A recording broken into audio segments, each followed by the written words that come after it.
2 kids, 8 months pregnant, and my husband was laid off right around Christmas. Today, I'm gonna share how we went from 40K in debt to debt-free in 1 year. None of this happened overnight. This wasn't one bad decision necessarily. We thought we were on the right track. We thought we were doing all the right things. For myself and my husband, we have a positive outlook. We always believe that things are gonna work out, that you do the right thing, you take it one day at a time. And there is truth to that, but I am definitely more of the one who's the planner, who type A likes to control the situation. And I found myself very out of control and stressed. Today I'm going to share a little bit about that. And if you're in a similar situation, I hope this encourages you. I really just believe that we are living through tough times right now. And I'm sure that there are families out there that are struggling. And I just want to be a little bit of an encouragement. I do not have it all figured out. We are very much still in the thick of it, and we're going through this process. And that's why I'm documenting this journey, right? I've just really been feeling like I need to share what we're going through and just have some type of community and accountability. So that's why I'm here today, and that's what we're hopefully gonna grow together. I really want, if you guys have been through something similar, or you're going through it, or you're on the other side of it, or whatever it is, comment and let's get the conversation going so we don't just feel so alone. I'm gonna give you a little bit of context and a little bit of background. My husband was with the same company for over 20 years and he excelled at his job. He was a top performer. He grew very quickly amongst the ranks, and he was one of the fixers and one of the go-to guys within his company. And we just felt like we had a lot of security there. Okay, I'm sure there's gonna be a lot of comments like, you never have job security, that's a fake thing, companies don't care about you. And there's truth to that, but again, we were young and optimistic, and my husband had a lot of loyalty to the owner, and the owner had a lot of loyalty to his employees until he received a really great offer to sell the company. Long story short, his company was bought out, there was changes made, layoffs happen. During this time, I had 2 little kids at home, and I was pregnant with my 3rd. And it was right around Christmas time. My 3rd little girl, she is born right at Christmas. So this was probably in like November. And it was stressful. It was crazy. It was so unexpected. And thankfully, my husband did receive a severance. So we did have a little bit of leeway there, and we did have a little bit of savings. So we weren't totally at zero, but we had bills, we had car payments, we have a mortgage, and it was a lot. It was scary. So we took that time, we did a lot of reflecting and deciding what is our next step gonna be. Because we had that severance, it was a blessing, right? Like we were able to take a step back and decide was he gonna go back? I clearly was not gonna go to work at that time. Like I was about to give birth, but was my husband gonna go back to work for a traditional 40-hour-a-week income? Was he gonna go back to that same industry? Was he gonna pivot? It was on his heart for a while to start a business, and we kind of thought like, this is our sign from God, right? Like this is our time to pursue that and try something on our own. Like I said, we had a little bit of leeway, so we thought like we could make this work, and we were so optimistic. I still believe that, right? I still feel this was the right decision for our family, but it was not all sunshine and roses. It was not easy, and it's still not easy. And that kind of is how this whole story progresses. And we bet on ourselves, essentially. So my husband took the time to build a business from the ground up. And building a business is like having a baby, right? Like there are so many things that you don't know as a new parent or as a new business owner, and you're laying the foundation and growing it and working out the kinks, and it's not always just gonna take off right from the beginning. So that's where we found ourselves, and we believe in our business, and we were growing it. I say we, but that's really, really him. Like he was doing all the things, right? So I was just supporting him in that endeavor. And what happened with us was that we felt like it was important to invest in the business, but How did we do that? We leveraged credit cards at that time.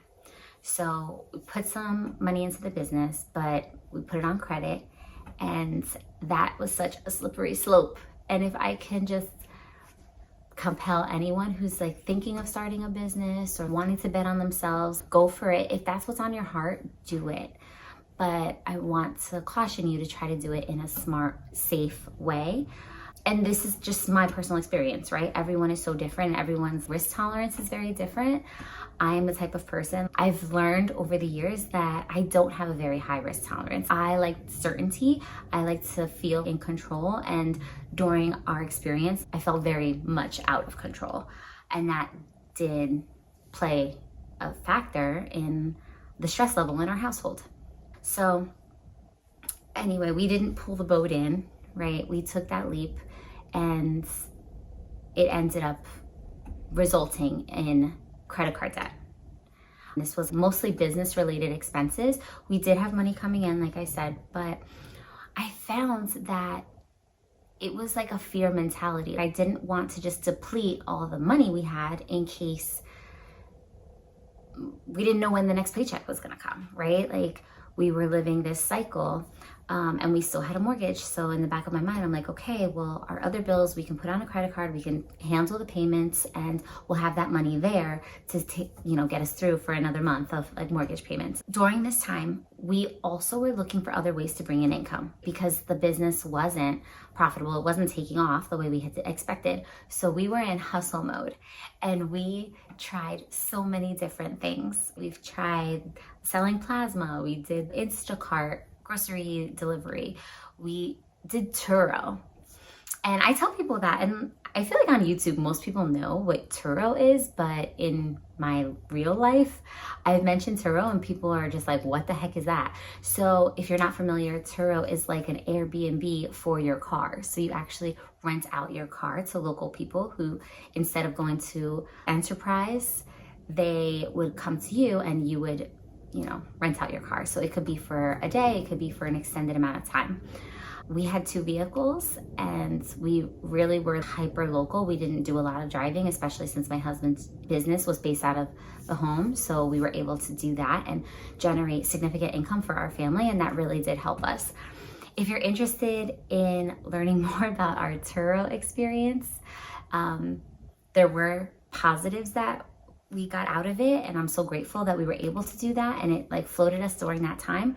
But it was not all sunshine and not all roses. So if you want an in-depth conversation or video about Turo, just let me know down below. So I don't even know if you're interested in that, because there's probably plenty of other videos about Turo out there, but comment below and we can talk about it.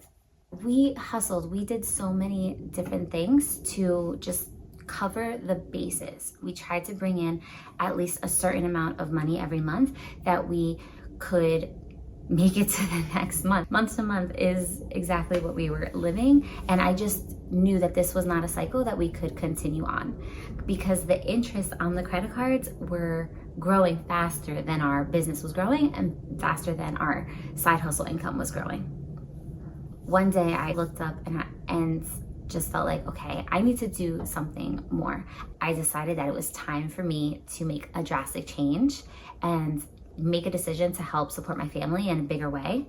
I went from being a stay-at-home mom for 9 years to then going back to work full-time.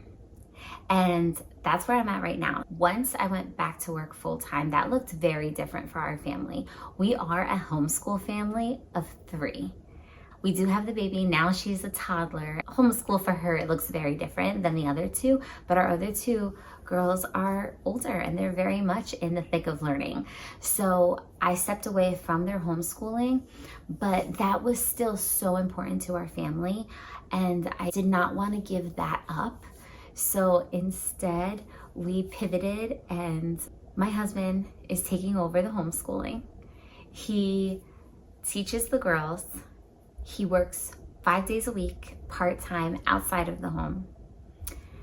I work full-time, 40 hours a week outside of the home. I also work part-time outside of the home. So we are trying to make this work, and we're really pursuing our goals. And I can tell you, we're in full hustle mode, but it has really paid off. And I know it sounds insane and exhausting, and sometimes it feels that way too.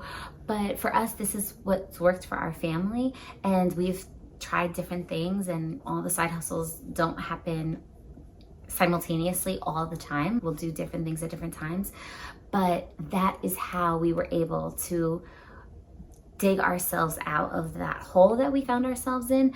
And now we're on the other side of it, and we're growing, and we're pivoting and reducing our expenses and just making the most of every dollar that comes into our household. We're trying to be good stewards of what we have, what we were given, what we were entrusted with.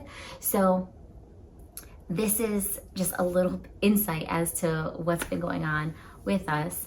I just want to share as we continue on and the wins that we've had, and encourage you that if you find yourself in this place where it just seems like you're drowning, you cannot even fathom how we're going to get on the other side of this, I just want to encourage you that you can do it.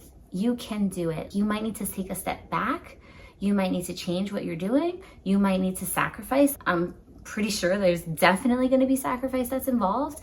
You're going to have to do things that are uncomfortable, but in this season of life, I'm just embracing the discomfort. There is going to be hard no matter what. Adulting and living in this life that we have right now, raising children, in this economy, all of the factors, there's hard things that we have to do, but we get to choose our hard.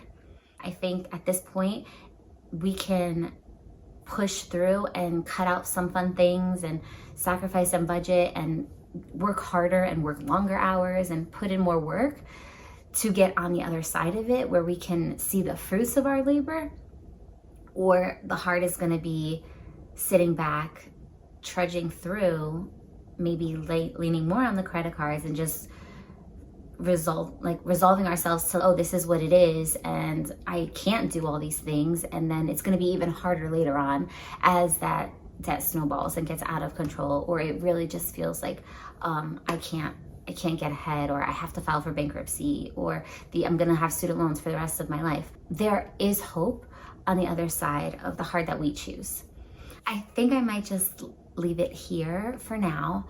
I am excited to go on this journey with you guys. I'm excited to get more into our numbers and share what's worked for us, what we're currently trying, what hasn't worked, bring you along as we try new things. We did officially pay off all of our consumer debt, so we are consumer debt free right now, which feels amazing. I want to encourage you in that. If you are feeling lost or hopeless, there is hope, and you can be on the other side of this as well. But it doesn't just stop there, right? Then it's growing and saving up and having an emergency fund and figuring out all the things that we have to do for our children and for our future. So taking those steps to get to the next level. Thank you so much for watching, and I hope that you will be back. And I am really, really focused on creating new content and new videos for you regularly. I want to be on here every single week, and I'm hoping that this video and our comment section will keep me accountable to that.